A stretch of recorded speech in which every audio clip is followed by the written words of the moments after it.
Cette vidéo vous est présentée par la boutique de Diceall.com, les prix les plus bas sur vos jeux de société favoris.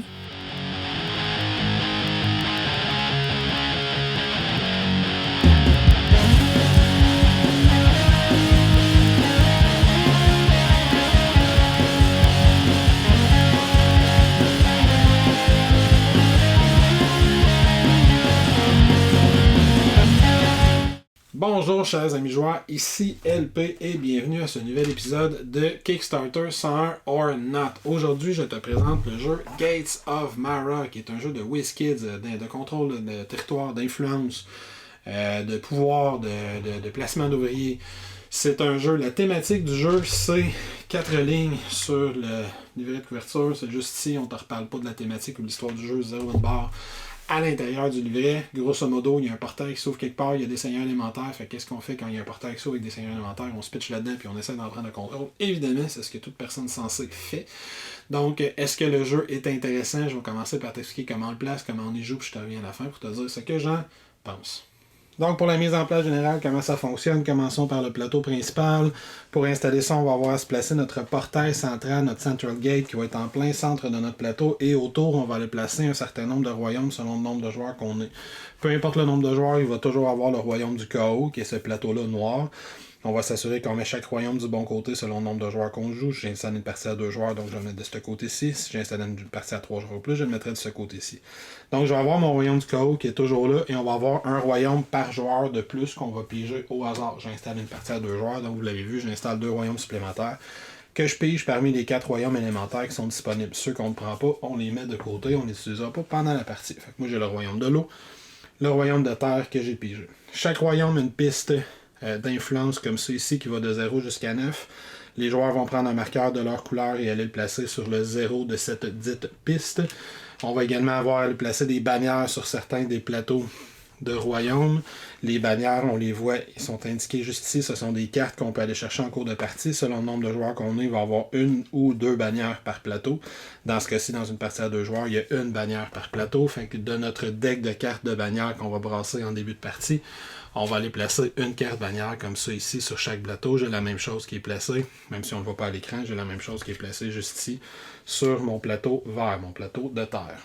Autre chose que je vais avoir à faire, c'est d'aller choisir les seigneurs élémentaires qui vont être disponibles pendant ma partie.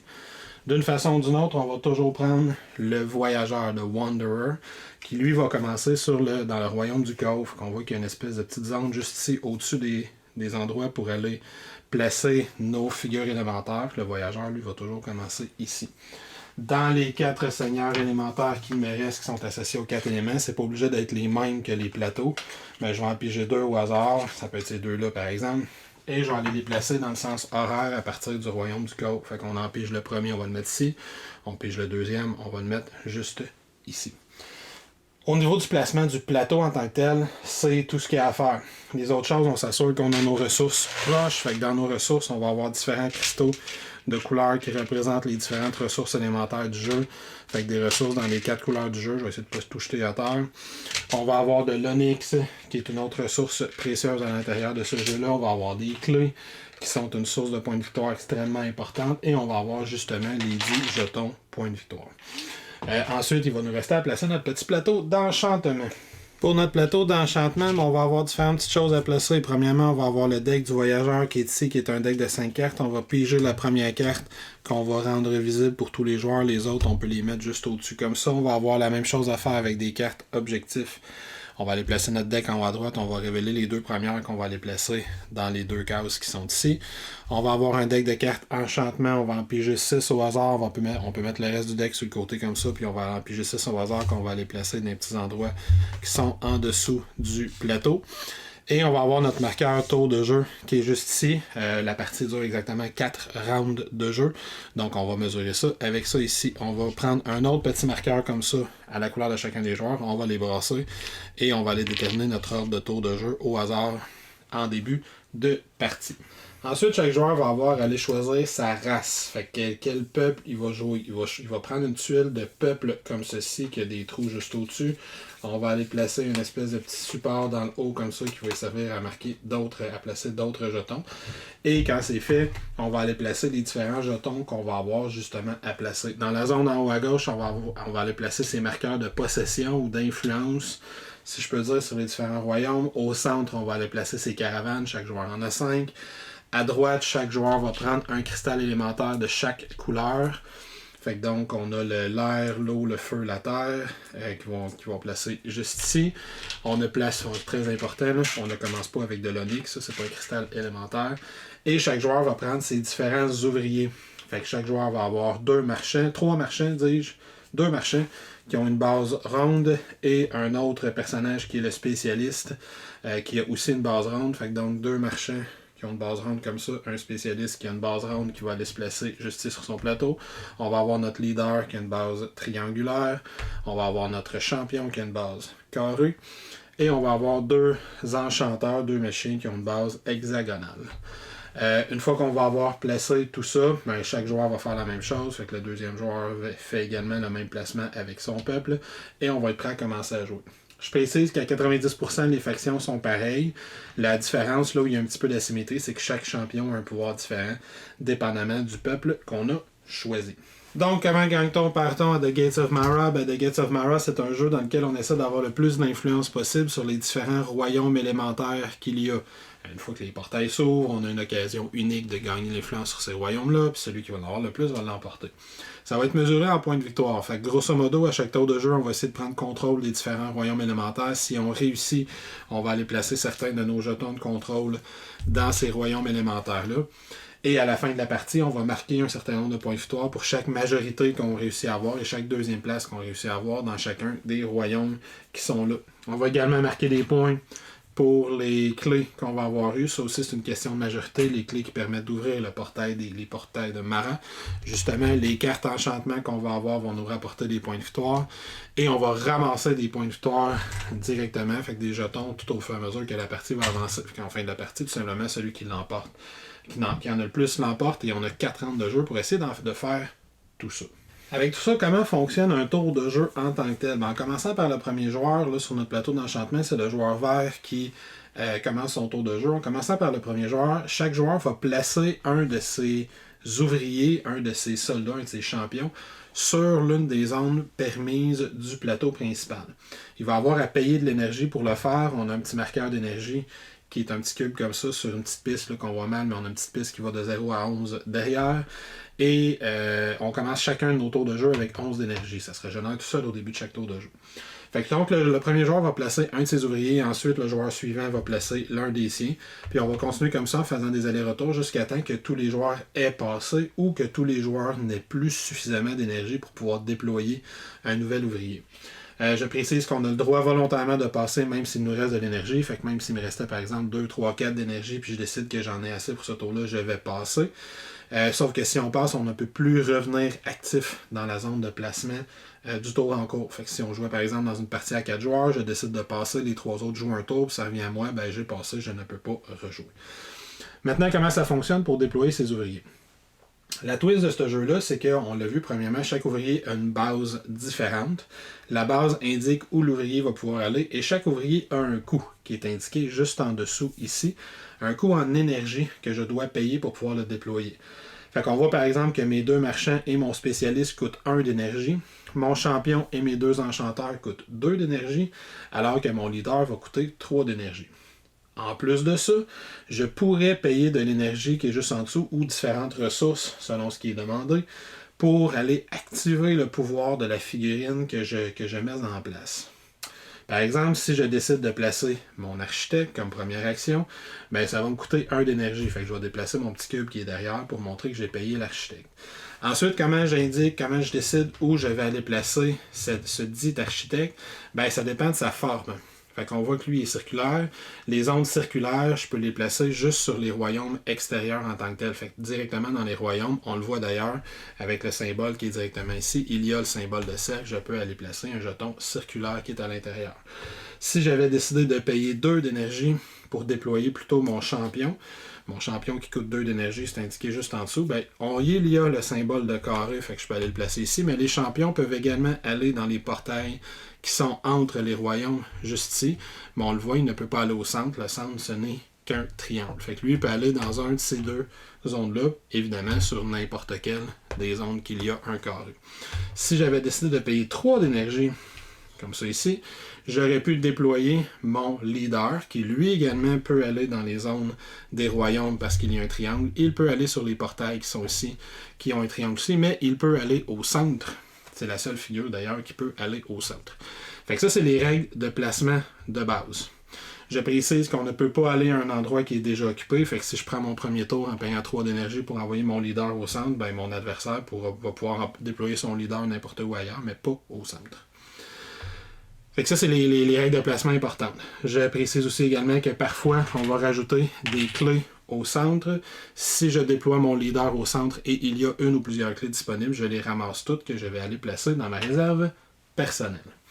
Fait avant de parler des pouvoirs de personnages, qu'est-ce que ça change? Pourquoi je voudrais aller placer des bonhommes sur les différentes zones? Ben pour gagner de l'influence dans les zones. Le leader, lui, va donner 1 d'influence à tous les royaumes si je le place au centre.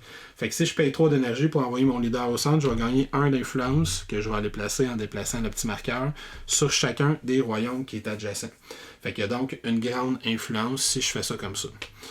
Par contre, si je place mon leader sur un portail intermédiaire, fait que c'est un portail qui est entre 2 royaumes, il va affecter juste les 2 royaumes qui sont adjacents, mais il va me gagner 2 d'influence dans chacun des royaumes. Fait qu'il va me permettre de gagner une majorité plus facilement dans ces 2-là, mais il ne touchera pas au 3e. 3e cas de figure, si je place mon leader directement dans un des royaumes, ben, il va affecter juste ce royaume-là, mais il va me donner 3 d'influence à l'intérieur de ce royaume-là. Fait que ça, c'est pour le leader.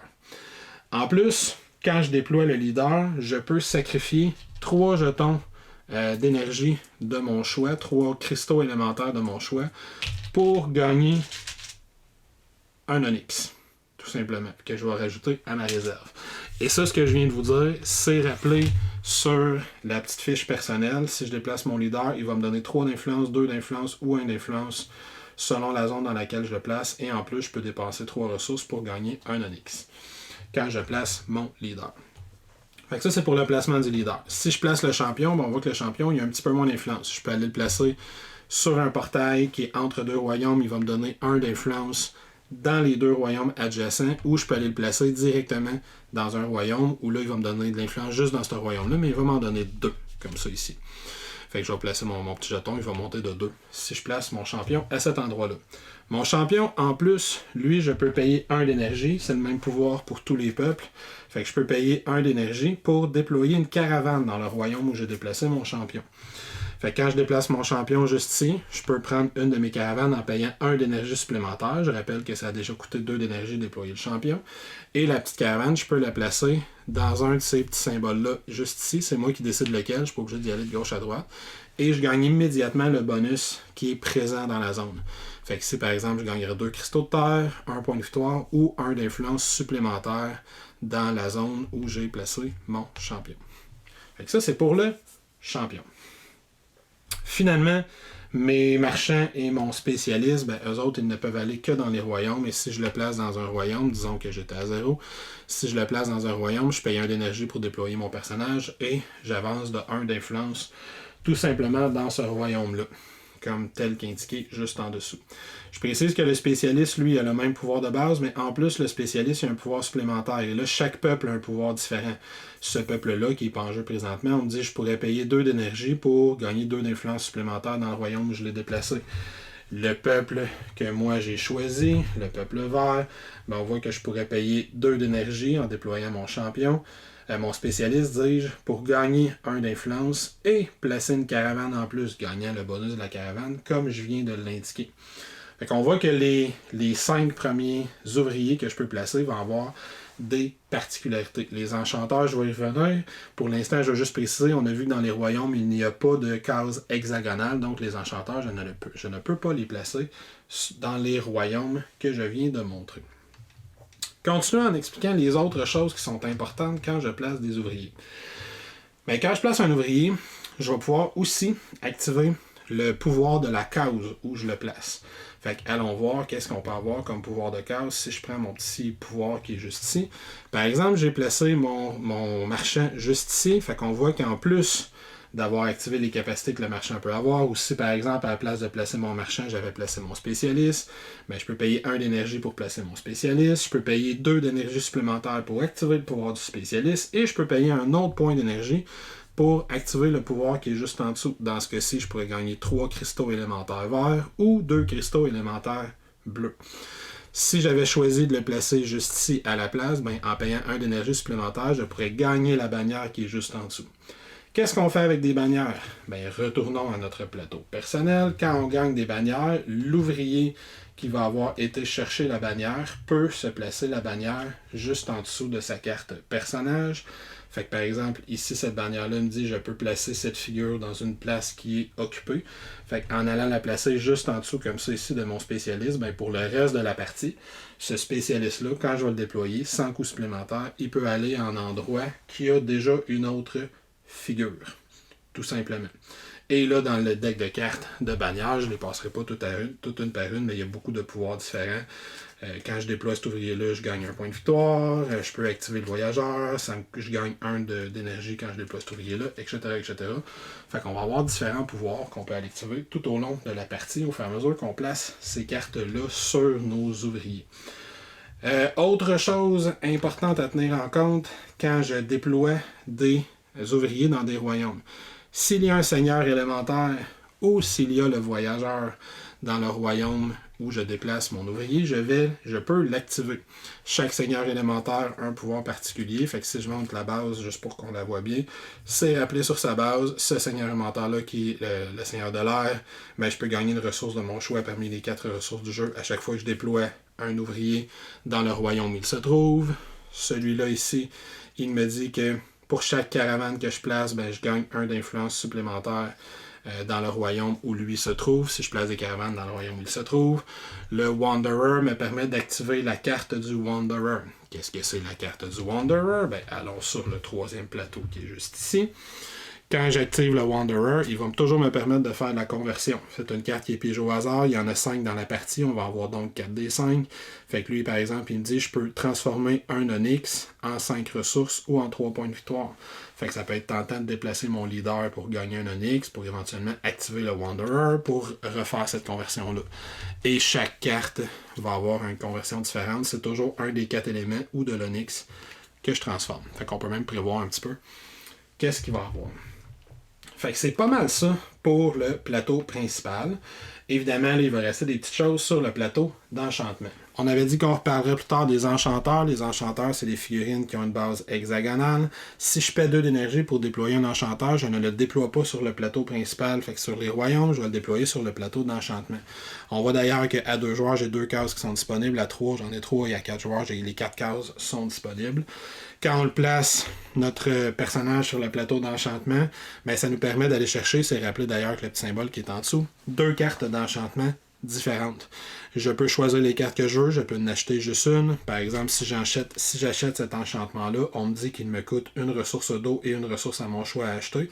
Quand je vais l'acheter, il va me rapporter tour de jeu en point de victoire. Je suis au tour 1, il va donc me rapporter 1 point de victoire. Si j'achetais cette carte-là, par exemple, ben, il me coûterait 1 d'air, 1 d'eau et 1 onyx à acheter. Il me rapporterait tour de jeu plus 4. Donc, je suis au tour 1, il me rapporterait 5 points de victoire. Si j'étais au tour 4, vous l'avez compris, il me rapporterait 8 au moment où je l'achète. Quand on gagne des points de victoire comme ça, on va les chercher directement dans le pot comme ça, puis on les place dans sa zone de jeu. Qu'est-ce que je peux faire donc avec ces cartes-là, les cartes enchantement? Quand je les achète, ben, on voit qu'il y a des petites formes en haut à droite. Cercle, carré, cercle, carré ou triangle. Ces cartes-là, une fois qu'on les achète, disons que j'ai suffisamment de ressources pour acheter ces 2 cartes-là, ben, on va retourner à son plateau personnel et on va aller placer ces cartes-là sur différents ouvriers de notre choix. Les cercles peuvent aller sur les ouvriers à base circulaire, les carrés peuvent aller sur les ouvriers à base carrée, évidemment. Fait que je pourrais par exemple placer cette bannière-là juste ici pour augmenter les capacités de ce personnage-là, puis lui carré, ben, je pourrais dire, tiens, moi je vais commencer à améliorer mon champion comme ça ici, indiquant des nouveaux pouvoirs que mes ouvriers ont. Fait qu'on voit que maintenant, à chaque fois que je vais déployer mon champion, je vais pouvoir, en plus de gagner de l'influence dans la zone où je le déploie ou dans les deux zones adjacentes si je le déploie sur un portail. En plus de pouvoir payer 1 d'énergie pour déployer une caravane, ben je vais pouvoir dépenser 1 d'eau pour placer une caravane dans un royaume où il y a un seigneur élémentaire. Les seigneurs élémentaires, je le rappelle, c'est des grosses figures comme ça. Fait que c'est même pas obligé d'être dans une zone que j'influence. Maintenant, mon ouvrier, mon petit marchand qui est juste ici, quand je le déplace, je vais pouvoir dépenser 2 d'énergie haute et 3 de feu et gagner 2 onyx et 1 point de victoire à chaque fois que je déploie cet ouvrier-là. Fait que je vais probablement vouloir essayer de créer un engin pour avoir beaucoup de ressources pour être capable d'aller chercher cet onyx-là. Et c'est pas mal ça pour la base d'un tour de jeu. Fait que comme je le disais, si je reviens juste un petit peu au centre comme ça, les joueurs vont déployer leurs ouvriers à tour de rôle. Ils vont aller tenter de les placer dans différentes zones pour gagner de l'influence dans les différentes zones. Et quand chaque joueur va avoir fini son tour, n'aura plus de ressources à placer, va avoir fini son tour de jeu, on va procéder à la phase de fin de round. Je précise, puis c'est important, surtout pour le champion, mais ça peut être important pour différents pouvoirs qu'on a. On considère qu'on influence les zones, les royaumes dans lesquels on est si on est simplement dans un royaume, ou les royaumes dans lesquels on est adjacent si on est sur un portail. Par exemple, si mon champion, je le déploie ici, là, puis je décide de construire une caravane, je peux la construire dans un des 2 royaumes qui est adjacent, c'est moi qui décide. Tandis que si mon champion, mon leader gagne un pouvoir qui dit qu'il peut faire quelque chose sur un royaume qui l'influence, puis je le place au centre, bien, ça veut dire que son pouvoir qui peut faire quelque chose sur un royaume qui l'influence, il peut le faire sur le royaume de son choix parmi tous les royaumes qui sont en jeu, même si on jouait à 4 ou à 5 royaumes qui étaient en jeu. Petite précision sur certains mots-clés, les attachments, les cartes qu'on peut attacher à nos personnages. Chaque ouvrier a un maximum de 3 cartes qui peuvent y être attachées. Je le précise, là, c'est pas ça que j'ai fait tantôt. Tantôt, quand mon spécialiste s'est déplacé, il a décidé de prendre la carte qu'il gagnait pour lui-même, mais quand le spécialiste s'est déplacé et a gagné cette carte-là, il aurait pu la placer à n'importe quel des personnages qui a le droit d'avoir une bannière. Fait qu'on n'est jamais obligé, quand on gagne une carte, de la placer sur le personnage qui a gagné cette carte-là. Ça peut aller sur un autre personnage. Cela étant dit, donc, chaque joueur, chaque personnage, peut avoir un maximum de 3 cartes devant lui. En plus de ça, il y a un certain nombre de restrictions aux cartes bannières que les ouvriers peuvent avoir. Les marchands, qui sont les 2 premiers ici, et le champion, qui est juste ici, peuvent avoir un maximum de 2 bannières. Fait que si je l'ai amélioré avec le temps en plaçant des petites cartes en dessous, ce serait le fun qui rentre pour mon exemple, on va aller juste ici d'abord. En plaçant des petites cartes juste en dessous, il peut avoir un maximum de 2 bannières. Fait que là, comme ça ici, lui, il serait maximisé. Il y a ses 2 bannières, il y a un enchantement, ça lui fait un maximum, s'il atteint son maximum de 3 cartes. Le leader et le spécialiste peuvent avoir, fait que ces 2-là juste ici, peuvent avoir un maximum d'une bannière. Fait que là, présentement, mon spécialiste est déjà à son maximum de bannières. Le leader, il reste la place pour une carte. En plus de ça, on peut avoir jusqu'à un maximum de 3 enchantements, puis je le précise pour un maximum de 3 cartes. Fait que présentement, mon leader, je pourrais lui placer 3 enchantements, mais si plus tard dans la partie, je lui achète une bannière comme ça, ben là, il vient de tomber un maximum de 2 enchantements pour respecter la limite de 3 cartes. Les enchanteurs ne peuvent jamais avoir de bannière. Puis là, j'ai pas fait le tour des cartes, mais ils vont pouvoir avoir des enchantements juste s'il y a certaines cartes, comme là, par exemple, je viens d'avoir réponse à ma question. Ils vont pouvoir avoir des enchantements juste si on trouve des cartes qui ont leur symbole dessus. Fait que si j'achète cette carte-là, je vais pouvoir la mettre sur un de mes enchanteurs et je gagnerai ce pouvoir-là à chaque fois que je déploie cet enchanteur. Donc, à la fin d'un tour de jeu, quand tous les joueurs ont passé, ils n'ont plus d'énergie ou ils ont décidé volontairement de passer, fait que leur cube d'énergie est à 0 ou presque, puis ils ont pas assez de ressources pour pouvoir déployer des nouveaux ouvriers, que ce soit les enchanteurs sur le plateau d'enchantement ou des champions spécialistes, marchands, leaders sur les plateaux principaux. Mais on va procéder à 4 petites étapes de fin de tour de jeu. 3 si on joue sans le seigneur de feu, ce qui est le cas présentement, fait qu'on va faire juste 3 étapes. Première étape, on va aller placer des jetons de possession, des claims sur chacun des royaumes. On va aller en placer 2 si on est majoritaire, 1 si on est en 2e place, puis on n'en place pas si on est en 3e place ou plus. Si on avait une égalité en première place, comme ça, ici, ben, chaque joueur partageant une égalité placerait un jeton de possession. Les autres n'en placeraient pas. Puis si on jouait à 3, par exemple, puis il y avait une égalité en première place, puis il y avait 2 jetons en 2e place, mais lui, il en placerait 2 et eux n'en placeraient pas. Dans ce cas-ci, dans ce royaume-là, le vert va aller placer 2 jetons, le jaune va aller en placer 1, et on reset. On retourne à 0. on enlève également les caravanes du royaume qui vont revenir dans la zone de base. Avant de les enlever, on va attendre une seconde parce qu'on vérifie quelque chose avec. On fait la même chose dans tous les royaumes, fait que si c'est le jaune qui l'a emporté, on va placer 2 jetons jaunes puis un jeton vert qui est en deuxième place. Et ici, c'est le vert qui l'emporte, fait que 2 verts et un jaune pour la deuxième place. On n'oublie pas de toujours remettre à zéro les zones d'influence, fait qu'il faut les refaire à tous les tours de jeu. En deuxième, on va justement aller vérifier combien on a de figures qui touchent à chacun des seigneurs élémentaires. Figure plus caravane. Fait qu'on va regarder les seigneurs élémentaires. Le Wanderer n'est pas une figure, n'est pas un seigneur élémentaire. Fait que juste les seigneurs élémentaires. Fait que c'est un maximum de 2 par tour. On va aller regarder dans les zones adjacentes. Fait que les 2 portails qui sont adjacents, le portail qui est au centre et le royaume qu'on a au centre, on a combien de figures qui y touchent? On va compter nos personnages comme ça. Et on va également compter les caravanes. On va voir si on se rend à 3 pour chacun d'entre eux. Fait que je prends celui qui est ici. Le jaune, il y en a 1, il y en a 2 qui y touchent, mais il n'y en a malheureusement pas un troisième. Tandis que le vert, il y en a 1, il y en a 2, et grâce à la caravane, il y en a un troisième qui y touche. Pour chaque combinaison comme ça qu'on réussit à faire, on va aller gagner une clé. On va aller se placer dans notre réserve générale. On fait la même chose pour le deuxième seigneur. Fait que là, dans ce cas-ci, il n'y en a aucun des deux qui l'aurait, parce que j'ai placé mes jetons un peu n'importe comment. Le vert, il y a 2 jetons qui touchent. Le jaune, il y en a juste un, celui qui est adjacent juste ici. Il n'y en a même pas d'autres qui touchent.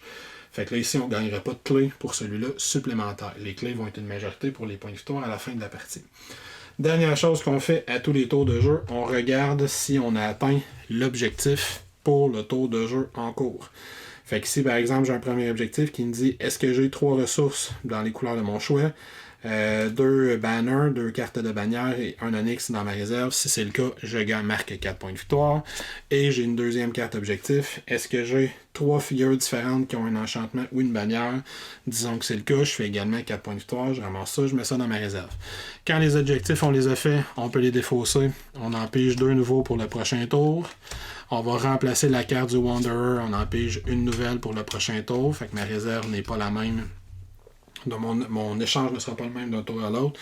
Je précise que les cartes enchantement auraient dû être remplacées au fur et à mesure qu'on les achète, fait qu'elles sont remplacées immédiatement. On va regarder quel joueur lui reste le plus d'énergie présentement non dépensée, et c'est lui qui va devenir le premier nouveau joueur. Si on joue à plus que 2 joueurs, on respecte cet ordre-là. Fait que le deuxième qui reste le plus d'énergie, le troisième, le quatrième, ainsi de suite. Quand tous les joueurs ont fait ça, bien, on va récupérer nos ouvriers. On va se replacer à 11 d'énergie. Fait que notre cube d'énergie va revenir plein. On va récupérer tous nos ouvriers qu'on va les placer sur les cases correspondantes pour se préparer pour le tour suivant. Les 2 joueurs vont faire la même chose. Fait que lui ici va revenir à 11 d'énergie. On récupère toutes nos caravanes. Les caravanes ne restent pas sur le plateau. On va aller remplacer tous les endroits qu'on a pris des cartes bannières. On va aller piger des nouvelles cartes bannières qu'on va aller placer sur les royaumes appropriés. Et il va rester à faire le placement des seigneurs élémentaires pour le tour suivant. Ils ne resteront pas en place de façon statique. Premièrement, le Wanderer va bouger d'une case en sens horaire. Il peut tout à fait aller à un endroit où il y a un autre seigneur élémentaire. Deuxièmement, on va enlever tous les autres seigneurs élémentaires qui restent, et dans l'ordre de tour de jeu, fait que le premier joueur va choisir un des 2 seigneurs élémentaires, va le placer sur le royaume de son choix. Le joueur suivant va prendre un seigneur élémentaire qui reste, va le placer sur le royaume de son choix. Il peut aller avec le Wanderer, ou il peut le mettre à une autre zone. Il peut juste pas avoir 2 seigneurs élémentaires sur la même zone. Fait que disons que je le mets là. Et on est prêt à commencer pas mal un autre tour de jeu. Fait qu'au prochain tour, si je déploie des ouvriers ici, je vois qu'il n'y a pas de seigneur élémentaire. Fait que je vais pouvoir appliquer les pouvoirs de la zone sur lesquels je déploie mes ouvriers. Je vais pouvoir gagner l'influence, placer des caravanes, mais je ne pourrai pas activer les seigneurs élémentaires. Tandis que si j'envoie un ouvrier juste là, je vais avoir 2 seigneurs que je vais pouvoir activer. Je vais pouvoir activer la nouvelle carte du Wanderer, mais je vais également pouvoir activer le pouvoir de lui, en plus d'activer les différents pouvoirs de la case où je déplace mon ouvrier. Fait qu'on continue comme ça, puis on fait ça 4 tours de jeu. Là, évidemment, je ne l'ai pas fait, mais à chaque tour de jeu, on va avancer notre petit marqueur de jetons de tour de jeu sur le plateau d'enchantement. Fait qu'on continue ça 4 tours de temps, puis à la fin de la partie, à la fin du 4e tour de jeu, on procède à un décompte final. Donc, avant de passer au décompte de fin de partie, quand on a terminé le 4e round de jeu, juste deux petites choses. Premièrement, les seigneurs élémentaires ne peuvent jamais aller dans le royaume du chaos. Fait que quand on redéploie nos seigneurs élémentaires au début de tour de jeu, il faut les déployer absolument dans les royaumes qui restent, dans les places qui restent pour les royaumes. Dans ce cas-ci, comme je joue une partie à 2, ça va toujours être dans un de ces deux royaumes-là. Si je jouais une partie à 4, par exemple, il y a quand même juste 2 seigneurs élémentaires. Fait que là, j'aurais plus de choix pour les royaumes où je vais les déplacer. Le Wanderer, lui, à tous les tours de jeu, va se déployer d'une case, puis lui, il peut retourner sans aucun problème dans la zone du chaos. Deuxième chose, au début de chacun des tours de jeu, excepté le premier, ou dans la phase de fin de tour de jeu si on le veut, on va placer une clé dans la zone centrale. Donc, si les joueurs placent leur leader dans cette zone-là, ils vont aller ramasser la clé. Puis si jamais, même s'il y a déjà une clé, s'il n'y a personne qui a été la chercher, on va en placer une autre au tour suivant. Fait que si le tour suivant, il y a un leader qui se déplace au centre, il va ramasser les 2 clés.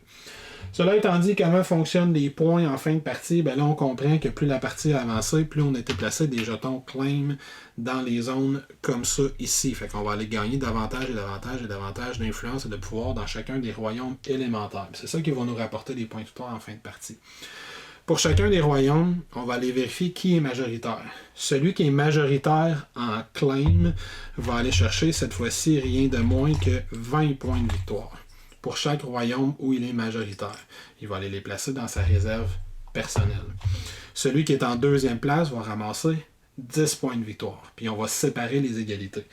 Fait que si par exemple on a une égalité en première place, ils vont faire chacun 10 points de victoire. La deuxième place, on n'aura pas. S'il y a quelqu'un qui est en égalité en première place, qui est seul en première place, il va faire 20. S'il y a une égalité en deuxième place, ils vont faire 5 chacun. Puis ça va être la même chose pour toutes les affaires. La deuxième chose qu'on va vérifier, c'est puis on fait la même chose pour chacun des royaumes. Fait qu'ici, j'ai un 60 points de victoire parmi les 3 royaumes à aller distribuer pour la première place, puis un 30 points pour la deuxième place. Au centre, ben pas au centre, mais les clés, dis-je, on va aller regarder qui est majoritaire dans les clés. Ça va être exactement la même chose. On va aller marquer 20 points pour la majorité, 10 points pour la deuxième place, puis on va séparer les égalités. On va regarder à la fin de partie combien de gems il nous reste, les gems élémentaires comme ça ici. Pour chaque 2 cristaux élémentaires qu'il nous reste, on va aller marquer 1 point de victoire. On va aussi aller voir combien de jetons d'onyx qu'on a à la fin de la partie. Chaque jeton d'onyx va nous rapporter aussi 3 points de victoire, ce qui, selon la stratégie qu'on peut avoir, n'est pas négligeable. Et on va additionner ces 4 choses-là, plus évidemment tous les jetons de points de victoire qu'on a déjà ramassés pendant la partie, puis on va en avoir beaucoup.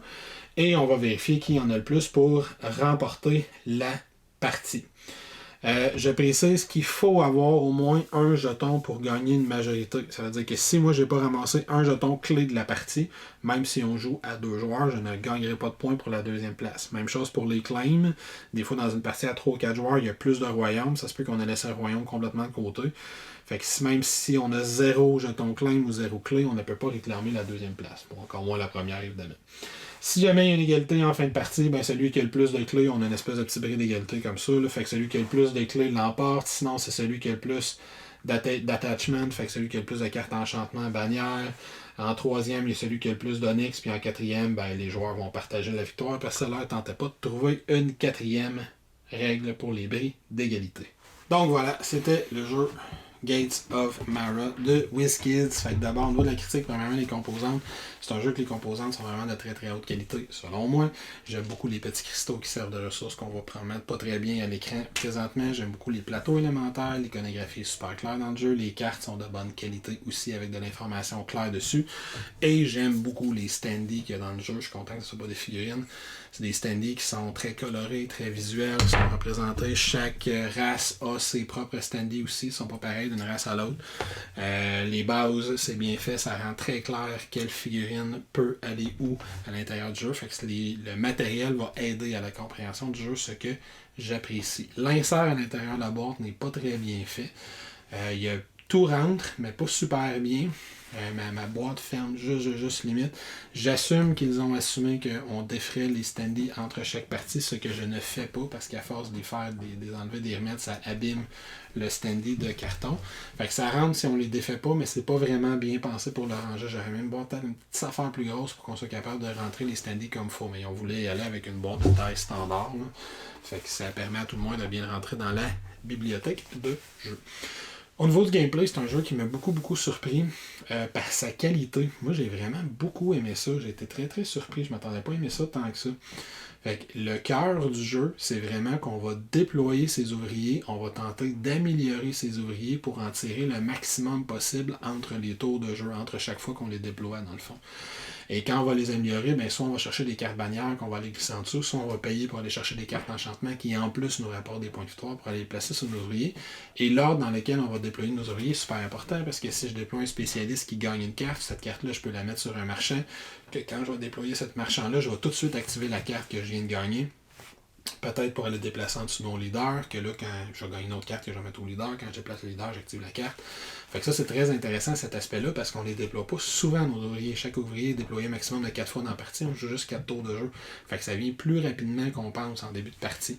Même chose pour les enchanteurs. Si je les déploie, ils gagnent des cartes d'enchantement, je vais les placer. Même si je la replace sur un autre enchanteur, ben, si je l'utilise pas ce round-là, cette carte-là, je vais l'avoir utilisée juste 2 ou 3 fois dans la partie selon quand est-ce que je la gagne. Fait que cet aspect-là d'optimisation est vraiment super intéressant. J'aime beaucoup la façon aussi dont on va gagner l'influence dans les différents royaumes. C'est quelque chose qui m'a beaucoup plu parce que j'ai des décisions qui sont difficiles à prendre, ce que j'apprécie dans les jeux de placement d'ouvriers, entre autres. Est-ce que je vais placer mon leader dans un royaume? Si je le place dans un royaume, je gagne le bonus de ce royaume-là. Je peux activer la capacité du leader pour gagner l'Onyx, potentiellement ses cartes, et je gagne 3 d'influence de ce royaume-là, ce qui m'assure à tout le moins une 2e place et probablement la 3e place. Je viens de tomber en contrôle de ce royaume-là. Par contre, si je le place au centre, ben, je gagne une influence dans tous les royaumes. Ce qui m'assure à 2 joueurs aussi. Ce qui m'assure la 2e place déjà en partant dans tous les royaumes du jeu. S'il y a des clés aussi, je les ramasse en même temps. Je peux utiliser son pouvoir pour transformer des ressources en Onyx également, mais là, je n'activerai pas le pouvoir spécifique du royaume ou le seigneur qui est associé. Fait que j'ai des décisions super intéressantes à prendre. Je peux placer sur un portail qui va me donner 2 influences dans 2 royaumes différents, ce qui est quand même très fort aussi. Fait que, où est-ce que je place mes ouvriers? C'est vraiment hyper important. J'aime beaucoup le fait que plus la case est importante et puissante, plus ça prend un ouvrier qui coûte cher à activer. Pour pouvoir le déployer, j'aime la façon qu'on gère son énergie. Dans ce jeu-là, on a 11 jetons d'énergie, 11 cubes d'énergie. Déployer le leader, c'est 3, fait que c'est le quart de mon tour. Mais là, si mon leader il y a une habileté spéciale, bien, ça peut me coûter peut-être 1 d'énergie de plus à déployer. Mon spécialiste me coûte juste 1, mais si je mets une coupe de cartes en dessous, peut-être qu'il va me coûter 2-3 à déployer. Mon champion me coûte juste 2, mais je peux payer 2 pour activer le pouvoir du champion, etc. Fait que l'utilisation de l'énergie est très intéressante. Est-ce que j'utilise mon champion, mon leader, mon spécialiste avec le pouvoir spéciaux, ça bouffe mes 11 points, ou j'utilise tous mes petits marchands à 1 puis pour déployer plus de bonhommes sur les différentes cases pour aller chercher le plus de points possible. J'aime comment on utilise les ressources d'énergie. Les ressources d'énergie souvent vont avoir rapport soit avec le pouvoir du héros, soit avec les différentes cartes d'enchantement qu'on va avoir, ou avec les cartes d'objectifs de fin de tour. On va vouloir aller chercher des cristaux d'eau, d'air, de terre, de feu pour aller atteindre différents objectifs, aller gagner des cartes d'enchantement qui vont nous permettre d'avoir plein de pouvoirs différents. Le deck d'enchantement est super varié, il y a beaucoup de pouvoirs différents à l'intérieur. Le deck de bannière l'est un peu moins, mais il y a quand même suffisamment de pouvoirs pour que ça soit intéressant et que ça soit très varié. Comme c'est un jeu de majorité et de contrôle de territoire, forcément, je l'ai trouvé aussi plus intéressant à 3-4 qu'à 2. À 2, on est à peu près sûr d'avoir la 2e place dans toutes les zones. Tandis qu'à 3-4, il va falloir se battre pour aller chercher cette 2e place-là. Fait que des fois, il va falloir faire des sacrifices. Est-ce que je laisse la 2e place libre à cet endroit-là pour me battre plus pour une première place à tel autre endroit? Ou est-ce que j'essaie d'avoir la 2e place dans toutes les zones, etc., etc. Fait que forcément, plus intéressant à 3-4, mais quand même intéressant à 2. C'est un jeu dont le prix d'entrée est assez haut. C'est un jeu à 70$, 65-70$ canadiens selon les boutiques. Fait que je ne l'achèterais pas pour un jeu si c'est pour jouer spécifiquement à 2. Il n'y a pas de mode solo non plus. Je ne comprends pas à ma connaissance. Peut-être une variante sur le BGG. Donc je ne l'achèterais pas pour jouer spécifiquement à 2, mais pour jouer à 3-4, très certainement, c'est un jeu que je recommande hautement. J'ai beaucoup aimé l'interaction qu'il y a entre les joueurs, la façon dont on va se battre pour l'influence des différentes zones. Et finalement, je vais terminer avec la rejouabilité du jeu, que j'ai trouvé quand même intéressante parce que si on joue à 3 particulièrement, j'ai trouvé que c'est peut-être là où il était le plus cher.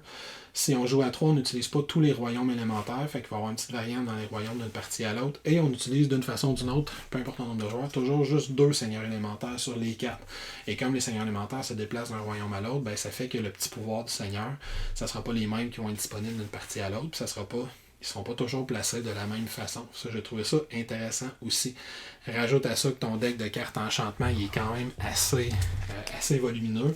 Il est assez épais. Là. Je vais avoir ça de deck de cartes enchantement. J'en ai un autre petit paquet ici que j'avais mis de côté. Fait que j'ai quand même beaucoup de cartes enchantement à l'intérieur du jeu. Puis c'est avec ces cartes-là que je vais personnaliser beaucoup mes personnages. Ça, j'ai trouvé ça intéressant. Fait que c'est un jeu qui a une belle rejouabilité, selon moi. Fait que dans ton cas, j'espère que ça t'a aidé à te faire une idée sur ce jeu-là. Fait que je te recommanderais, si tu aimes les jeux de placement d'ouvriers, les jeux de contrôle de territoire, d'influence, de majorité, c'est un jeu probablement que tu vas aimer. Surtout si tu aimes l'aspect qu'on peut personnaliser ces ouvriers pour leur faire faire un peu ce qu'on préfère selon les options qu'on a devant nous dans l'engin qu'on va essayer de se construire. Si tu n'aimes pas les jeux qui ont beaucoup d'interaction entre les joueurs, si tu n'aimes pas les jeux de placement d'ouvriers, forcément tu ne devrais pas aimer ça. Si tu n'aimes pas les jeux de majorité, la première, deuxième, troisième place avec les points de victoire, tu n'aimeras pas ça non plus. Puis comme j'ai dit, il est plus avantageux, il se distingue davantage selon moi 3-4 qu'à 2.